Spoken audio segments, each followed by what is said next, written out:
Hey everyone, Mark here, and welcome to episode 7 of Mark Making. Despite the polar vortex of doom, I ventured out this week to pick up some supplies. I got some 1/4-inch square stock to use for hooks, keychains, and miscellaneous doodads. I also picked up an EVO380 carbide chop saw to cut this and all future metals. I also pulled out my Harbor Freight 1x30 belt sander. Let's start today by getting the tools up and running.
And that is the EVO380 carbide chop saw.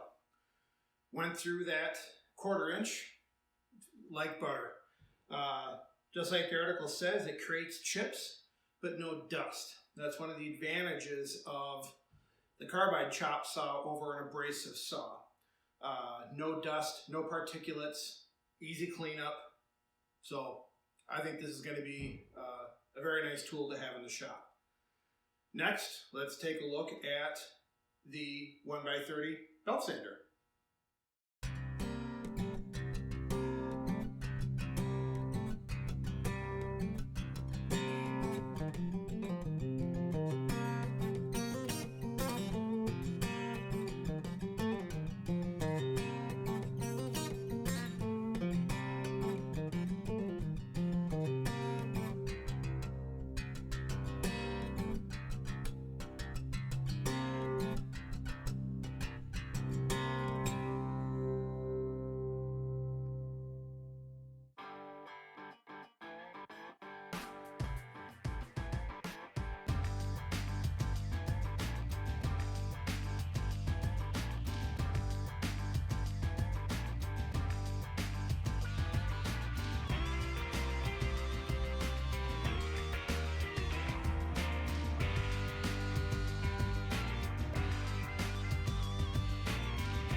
So, we've added 2 tools to the arsenal today.